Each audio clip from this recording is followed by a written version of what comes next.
thank God, August is done, which means it's on to September, which means this is a manga log for August 2023. So, as a whole, I read less than what I usually do, but I will say that August, I've been having to deal with a lot of shit. Mostly from a little thing. If you saw my video on Goblin Slayer, then at the very beginning of that, I explained, and I will explain here, that I recently got into an accident with a semi, so I have been having to deal with the stupidness that is insurance. Luckily, I wasn't at fault, but unluckily, the dude's insurance is definitely not giving me enough for everything that I've been having to go through, but it's either accept the claim or go through the legal system, and unfortunately, I don't have the time nor the energy to do that, so yeah, but hopefully I'll be getting a new car soon. But in other news, manga, and I read a decent amount, not as much as I would usually do, but a respectable amount, and let's just get into the numbers.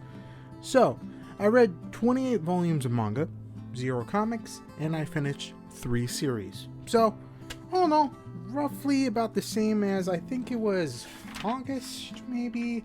Well, this is August. It definitely wasn't July. It was roughly the same as June. So, hopefully, I can read more next month, but it's not about next month, it's about this month. So, let's get into the series that I finished. On to what I finished in the month of August. Definitely the first take on that. So, I only finished 3 series, and all of them were on the shorter side. The longest one only being 4 volumes, the other 2 only having 3.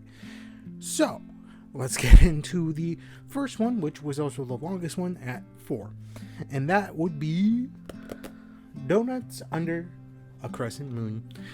This one is a Yuri, and it's only 4 volumes, and, at the end they finally get together, and also they are technically an ace couple, so there's that. But yeah, the 2 lovely ladies in here are essentially co-workers, and they eventually start hanging out a lot more. This lovely lady who is Ashi, I'm probably mispronouncing her name, is essentially like most 20-something-year-olds pressured by her parents, specifically her mother, to get married and have kids and all that stupid jazz, but she never really felt the same way about dudes, and she eventually meets Hinako, who sparks some feelings in her, and hanging out, they get close, and eventually by the end of volume 4 get together, as well as talk about the fact that they both don't want to do the how it usually is. But yeah, so this was kind of cute, really adorable, and only 4 volumes. Yeah, there's not much else I can say about it. I will say each volume costs $13.99, so a little bit higher, but it's only 4 volumes, so it's not going to break the bank. But on to the next one, which was different, and I didn't think it was going to end in 3 volumes, but that's how it usually goes with the shorter ones, and that is Crazy Food Truck. Crazy Food Truck has only the 3 volumes, each being $12.99 US, and I didn't expect how it was going to end. I legitimately thought that this was just going to continue being a, go to X location in the apocalypse, set up food truck, sell food, eat food, crazy antics ensue, and yeah, it was that for like the first 2 volumes, and the 3rd volume, the first part of it, But then the military decides to kill them all, and also these two characters get together. It was weird. It was a weird, crazy ride, and I was sad when they died. Blaze of Glory. That is a spoiler. It's only 3 volumes. If you want to read a weird, crazy story, then go for it. It is weird. It is crazy. Like, I can't really say much about Gordon and Asia Arsha. I don't know how to pronounce her name. Journey. And yeah, that's about it. So, it's only 3 volumes. Not going to be anything crazy. On to one that's also weird and strange and just odd. And that is a 3-volume series. It's just so weird. And it's called It's Just Not My Night, The Tale of a Fallen Vampire Queen. This is weird. It's a weird story. I definitely have talked about it before, but essentially the main character, Mana Blue, is from a different world, and she's essentially trying to conquer the world, and then a teleporting mishap takes her to modern day Tokyo without all of her magic, and her just trying to get back her magic and return back. But then some of her subordinates come over. It's really weird and gay. And yeah, really funny at points, and just like, what the fuck is happening kind of moments. But yeah, all in all, short series with 3. It made me chuckle a little bit, and half the characters are horny, like the chief. This is a lady.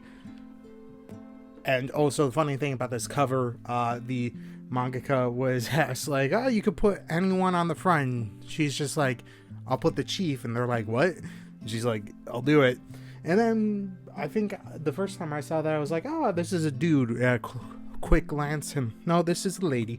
So, yeah, really weird, really strange story. 3 volumes, each totaled at $13.99. So, yeah, that's it.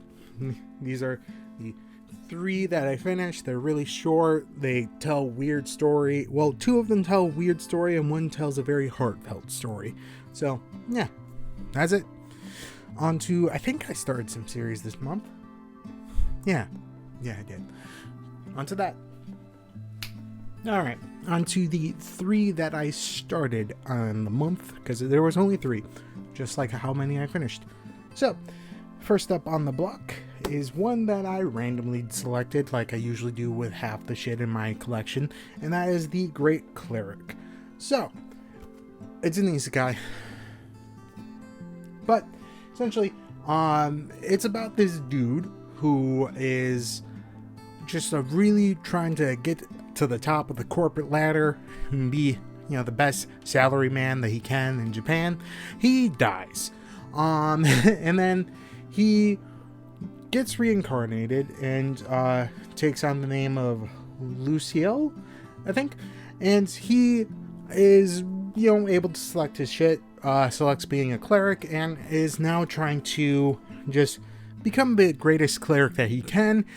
And that's about it. Like, he is, like, it's one of those situations where, like, yes, he definitely has some overpowered stuff, but for the most part, based solely off of the first, volume that I've read, he is working really hard and diligently to become the best that he possibly can in this environment that is new and foreign to him. And, I actually enjoy it so far. I will be trying to find more of the volumes. So far, I can only find a volume 1, so I might have to order them and hope that no one steals my packages. But still, I don't know. It's a relatively good story. Nothing too crazy so far, though I do think there is some sort of discrimination against beast people in this series, which is usually how this goes, and sort of the allegory, name for racism. But I don't know. So far, so good. Nothing too crazy. So, on to the next one, which is a Yuri, and it's called Assorted Engagements. So, really, it's not that complicated. It's mostly just two very different people. You have Irori Tanaka, who is a office lady who is in her late 20s to 28, I think. And then you have Minami Shindo, who is this person who works as a bartender, has tattoos and piercings, and is also 18. So, it was a little bit weird, apparently, when they first start going out and she finds out her age, she's like, oh god. But apparently when this first got, made, it was during, or when it's set in, the legal age for certain things was 20, like dating, and all that. And then, sort of like here when it's 18 type of deal. But eventually got changed. So it's a weird snapshot of history, basically, where, these two are technically adults, but in the eye of like one Japanese law, they can't really be together, and it's sort of a mixed relationship, but luckily it's not too crazy, and they, care for each other. It's one of those things where it's like, yes, they're both adults, but it was a weird law. It's weird, but they don't do anything terrible, and I see them as both adults, because one's 18, one's 28, but I'm almost 28 and I don't have my shit together. But it would be different if some other things were present, but they're not. But yeah, also there needs to be more characters with tattoos in series. I'm just saying, as a man that has some ink, I would be fine with more characters having tattoos. So, but yeah, their relationship's somewhat adorable, and I have volume 2 already, so yay. Okay, on to one that is a weird story and I randomly bought, and I'll probably buy more, but it's a weird one, and not an isekai. When I read the title, I was like, it's probably an isekai, but it's not. And it is Rise of the Outlaw Tamer and his S-Rank Cat Girl. Yep. So it's a weird thing. So we have Linked. He is a D-rank adventurer who is a beast tamer, who is just trying to live and do well. And most people don't like tamers because they're like, oh, you just get your animal or beast companion to do all the shit for you. And then he eventually meets this lovely cat girl who is named Brina. She is like the A-rank adventurer of the thing. They get together. She's like, hey, essentially tame me. And he's like, what? I don't think that's how that works. And she's like, it will. And then they do some things that involve them not wearing much clothes. And she becomes, his tamed companion. That's a weird thing to say.